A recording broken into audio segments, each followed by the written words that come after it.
नरेंद्र मोदी की, नरेंद्र मोदी की, ಅವ್ರ ಜೊತೆ ಹೋಗ್ಬೇಕು ನಾನು.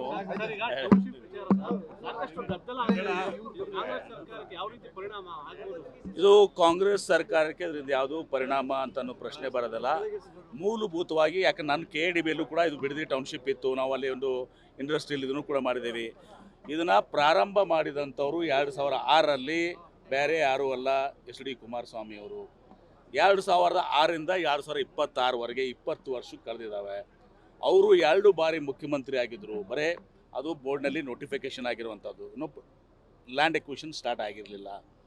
ತದನಂತರ 3 ಬಾರಿ ಇವತ್ತು ಸಹ ಯಡಿಯೂರಪ್ಪನವ್ರು ಮುಖ್ಯಮಂತ್ರಿ ಆದರು, ಜಗದೀಶ್ ಶೆಟ್ಟರ್ ಅವರು, ಬೊಮ್ಮಾಯಿ ಅವರು, ಸದಾನಂದ ಗೌಡರು.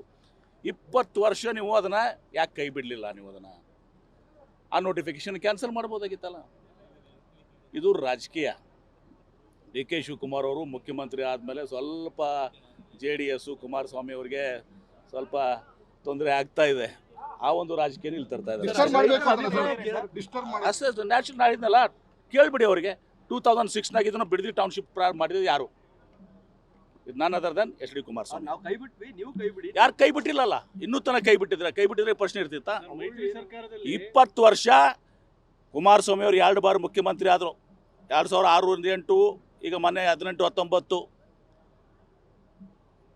ಯಡಿಯೂರಪ್ಪನವ್ರು 3 ಬಾರಿ ಮುಖ್ಯಮಂತ್ರಿ, ಜಗದೀಶ್ ಶೆಟ್ಟರ್, ಬೊಮ್ಮಾಯಿ, ಯಾರು ಕೂಡ ಅದನ್ನು ಕೈ ಬಿಟ್ಟಿಲ್ಲ. ಈಗ DK ಶಿವಕುಮಾರ್ ಅವ್ರಿಗೆ ಕೆಲಸ ಮಾಡಕತ್ಮೇಲೆ ಇವ್ರಿಗೆ ತೊಂದರೆ ಸ್ಟಾರ್ಟ್ ಆಗಿದೆ. ಇದನ್ನ ರಾಜಕೀಯವಾಗಿ ಬಳಸ್ಕೋತಾ ಇದ್ದಾರೆ ಅಷ್ಟೇ, ಮತ್ತೇನಿಲ್ಲ. ಅಶೋಕ್ ಅವರು ಟ್ವೀಟ್ ಮಾಡಿದ್ದಾರೆ ಸರ್, ಸಿಎಂ ಅವರು ತಾರತಮ್ಯ ಮಾಡ್ತಾ ಇದ್ದಾರೆ ಅನ್ನುವಂಥದ್ದು ಸರ್. ಅದನ್ನು BJP ಅವರೇ ಮಾಡಿದ್ರು ಹಿಂದೆ.